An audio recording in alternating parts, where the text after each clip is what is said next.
Hola, bienvenidos a Letras e Imaginación. Como habéis visto, hoy hemos utilizado una claqueta para arrancar el programa.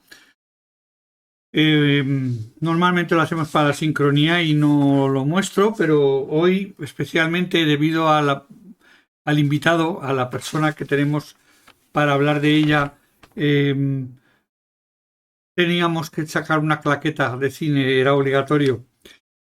Bien, os voy a hablar de una persona que es más conocida en su faceta de director de cine, aunque está acreditado en 9 películas como guionista y realmente en las 56 películas que componen su filmografía, prácticamente en todas ha sido el guionista.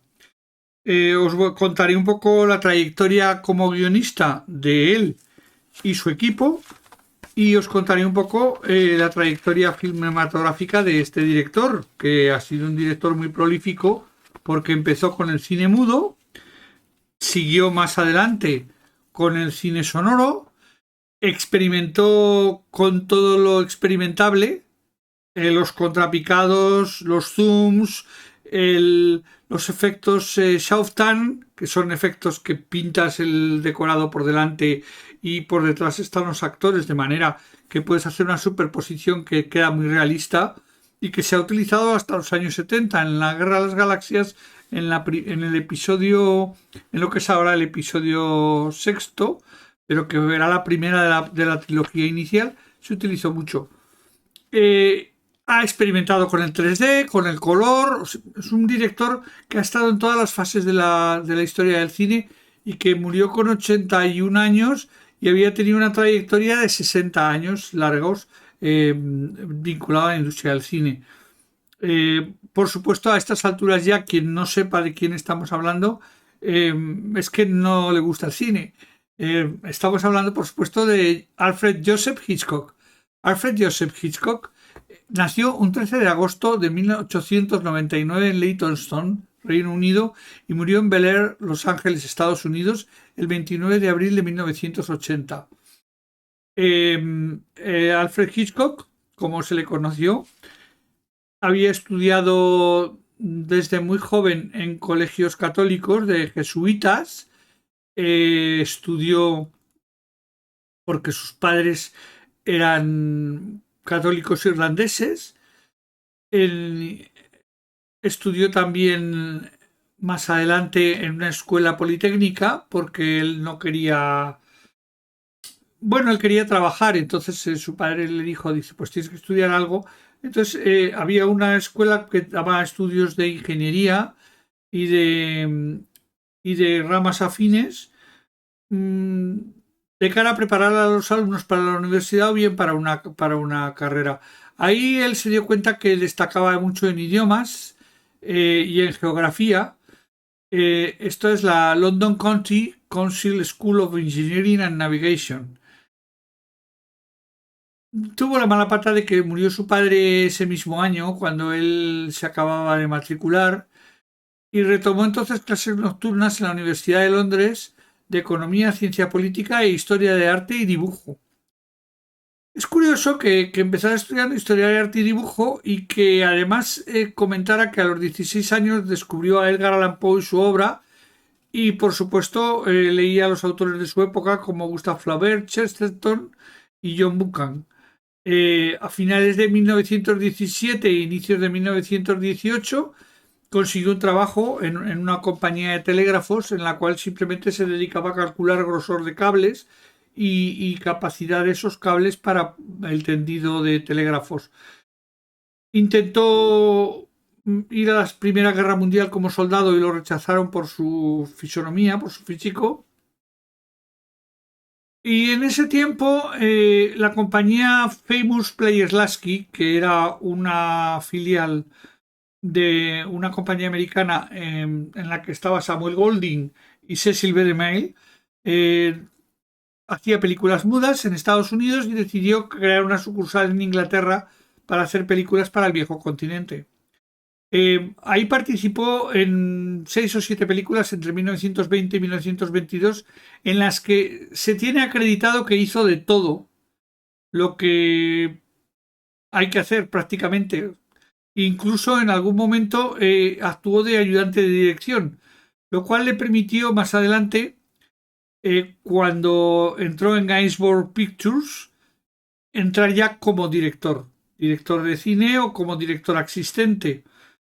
Él, en el Famous Players Lasky, hacía los interludios. Los interludios eran los títulos que se ponían en las películas mudas para explicar la trama y la acción. Obviamente, como los personajes no se les podía oír y solo había un piano con música que estaba adaptada, digamos, al ritmo de la película en el escenario, en vivo, el piano en directo y la película. Y entonces, los interludios eran, digamos, los diálogos de la película. Y estos carteles de interludios solían llevar filigranas, estaban muy bien escritos, con una letra caligráfica. Y en aquel tiempo, pues algunos se imprimían, pero se solía utilizar letras de calco o letras de transfer, que algunos a lo mejor las habéis conocido en algún momento, las letras de letra set que se transferían a un papel. Y Hitchcock empezó haciendo eso, interludios. Y aparte de eso, pues otras partes de la producción en las que se le requería. Ahí fue donde conoció a su futura esposa, Alma Reville. Era montadora, pero también era script. En aquel tiempo era muy habitual que una persona hiciera varias tareas dentro del proceso de elaboración cinematográfica. Un poco como ahora hacemos los youtubers novatos, ¿no? Tenemos pues que hacer una cosa y la otra. En el Gainsborough Pictures hizo su primera película, The White Shadow, la sombra blanca, donde fue asistente primero de dirección y trabajó con Alma Reville, con su futura esposa, directamente. Más adelante ya hizo otras películas como El Jardín de la Alegría, Pleasure Garden, que ahí sí fue director de la película, y ahí conoció a Elliot Stannard. Elliot Stannard era un guionista del que fue muy amigo y que durante varios proyectos de cine silente le ayudó junto con Alma. En este punto, cuando le tocó hacer una obra que era The Backward, lo mandaron a los estudios de Naubarsberg, en las afueras de Berlín, donde se había rodado Metrópolis. Los estudios Universum Film AG, UFA, de Alemania. En estos estudios él vio el efecto Schouten, él le encantaba el expresionismo alemán, le gustó mucho. Acordaros la famosa película del expresionismo alemán, la obra cumbre, El gabinete Caligari. Eran obras también el Nosferatu. Fueron obras del expresionismo alemán, a Hitchcock le encantaba. Entonces, cuando volvió a Inglaterra de nuevo, se planteó que tenía que hacer ese tipo de cine, tenía que ser su marca a partir de entonces. Entonces, la primera película con el sello Hitchcock es The Lodger, A History of London Frog, El enemigo de las rubias en español, que fue una película que hizo Hitchcock con el actor Ivor Novello, que era un galán, pero que aquí hacía de actor de terror. Está basada en un relato de Jack el Destripador. Se sirvió también de Elliot Stannard, por supuesto, de su equipo habitual, de Alma, él mismo. Bueno, después hizo Farmer's Wife, que era una comedia, hizo Champagne, que era una obra también cómica. Se tuvo que hacer un poquito de todo hasta que recaló en British International Pictures. British International Pictures aquí hizo The Ring.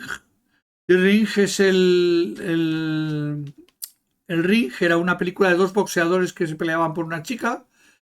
El guión lo hizo Hitch y Stannard y también colaboró Alma Reville. O sea, el equipo de guionistas era su equipo. Ya os he comentado también de Farmer's Wife, os he comentado de Champagne. Vino El hombre de la isla de Man, de Max Mann. Y aquí, en 1929, la British International Pictures compra equipos de cine sonoro. Y entonces se le plantea la primera película sonora que se llama Blackmail, La muchacha de Londres. Chantaje a la muchacha de Londres, de 1929. Fue una película además muy accidentada porque se rodó a la vez en alemán, se rodó a la vez en mudo y se rodó a la vez en inglés, pero resultó ser que la voz de la protagonista no daba el tono que querían los... Claro, los actores no estaban entrenados para vocalizar ni para tener un acento especialmente bueno. Entonces el cine sonoro se tropezaba con estos problemas. Tuvieron que doblar a la actriz. Fue una película accidentada, pero fue muy bonita porque además es la primera película inglesa, de habla inglesa y filmada en Inglaterra, con sonido de cine sonoro. Eh, Posteriormente hizo la obra teatral Juno and the Peacock de Sino Casi, también la pasó a cine. Adaptó la película de 1930 Asesinato, una adaptación que hizo con el escritor Walter Mycroft de la novela Enter Sir John de Clemens Dane. Más adelante, esta película de Murder, Asesinato, tiene la particularidad dentro de la historia del cine que es la primera, por lo menos la primera en... Es curioso porque aquí Luis Buñuel, en 1930, también en la Edad de Oro, utiliza una voz en off como monólogo interior del personaje. Y en este caso, en Dial for Murder, el asesinato de 1930, se utiliza también una voz en off, la primera vez que se utiliza en el cine inglés. Y coincide que es la primera también que se utilizó por Luis Buñuel. No sabemos quién fue primero. Ahí sí que vamos a decir que ambos directores eran geniales y compartamos el logro. Es un recurso narrativo que hoy en día se utiliza muchísimo. Son las que dice la gente, las famosas películas contadas, ¿no? Donde se oye la voz del protagonista. En 1932 rodó Lo mejor es lo malo conocido, una película que él decía que era mm, propia de él, o sea, era una película muy cínica porque es una película de unos un matrimonio de clase media que de repente se ve favorecido por la fortuna y hace las locuras más grandes, ¿no? Y bueno, la película te muestra un poco cómo es de ridículo esa actitud, cómo es mejor lo malo conocido, como dice el nombre de la película, como reza en castellano. Después se hizo ya por Gaumont British, porque él cambió de productora a Gaumont British, El hombre que sabía demasiado, de 1934. Esta es la primera versión que hizo de este guión. Fue un guión de Hitchcock, de Charles Bennett, un guionista muy afamado en aquel momento, de Alma y de Angus MacDonald. Entre todos hicieron el guión y bueno, en la película en ese momento tuvo éxito, pero él más adelante la volvió a hacer El hombre que sabía demasiado. En 1935 hizo 39 escalones. Entre medias hizo Number 17, Waltzes from Vienna, películas menores que él prefiere no recordar. Pero bueno, los 39 escalones está también guionizada por él, por Alma Reville y por Charles Bennett. Es una historia de John Buchan. Bueno, tuvo bastante éxito, ya se le empezó a conocer como un director, se empezaba a hablar de él. eh, mm, o sea, sus películas empezaron a tener más importancia, él como director, que los propios actores que utilizaba, ¿no? Es curioso. Con Charles Bennett trabajó en el guión de Agente Secreto basado en dos cuentos de 1936.